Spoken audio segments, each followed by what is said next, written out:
ఉత్తర తమిళనాడుకు సమీపంలో బంగాళాఖాతంలో అల్పపీడనం కేంద్రీకృతమై ఉన్న కారణంగా ఈ నెల 16వ తేదీ వరకు వర్షాలు కురవచ్చని వాతావరణ శాఖ తెలిపింది. నైరుతి బంగాళాఖాతంలో ఏర్పడిన ఉపరితల ఆవర్తన ద్రోణి ప్రభావంతో గత 2 రోజులుగా వర్షాలు కురుస్తున్నాయి. అలాగే అదే ప్రాంతంలో మరో అల్పపీడనం ఏర్పడింది. దీని ప్రభావంతో ఈ నెల 16 వరకు మోస్తరు నుంచి భారీ వర్షాలు కురిసే అవకాశం ఉందని వాతావరణ శాఖ అధికారులు తెలిపారు. రాష్ట్రంలో ఈశాన్య రుతుపవనాలు ప్రారంభమైనప్పటి నుంచి విస్తారంగా వర్షాలు కురుస్తున్నాయి.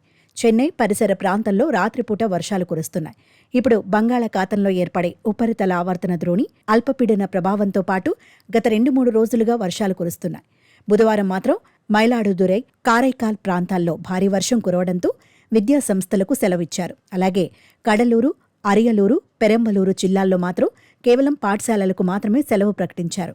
చెన్నై నగరంలో కూడా తేలికపాటి వర్షం కురిసింది. అలాగే కోయంబత్తూర్, ఈరోడ్ వంటి పశ్చిమ జిల్లాలతో పాటు డెల్టా జిల్లాలు, తిరునెల్వేలి, తుత్తుకూడి జిల్లాల్లో కూడా మోస్తరు నుంచి భారీ వర్షం పడే అవకాశం ఉందని వాతావరణ శాఖ పేర్కొంది. ఈ అల్పపీడనం కారణంగా నేడు చెన్నై, తిరువళ్లూరు, కాంచీపురం, చెంగల్పట్టు, రాణిపేట, తిరువణ్ణామలై, కల్లకుర్చి, విల్లుపురం, కడలూరు, తంజావూరు, తిరువారూరు, నాగపట్నం, మైలాడుదురై, పుదుక్కోట, శివగంగై, రామనాథపురం ప్రాంతాల్లో కొన్ని చోట్ల భారీ వర్షం కురుస్తుందని వాతావరణ శాఖ తెలిపింది.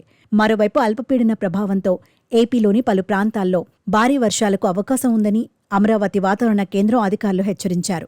ఇదిలా ఉంటే తెలంగాణలో ఉష్ణోగ్రతలు రోజురోజుకు పడిపోతున్నాయి.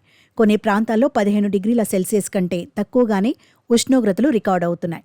హైదరాబాద్ శివారు ప్రాంతాల్లో 18 డిగ్రీల సెల్సియస్ కంటే తక్కువగా ఉష్ణోగ్రతలు రికార్డవుతున్నట్టు హైదరాబాద్ వాతావరణ శాఖ అధికారులు తెలిపారు.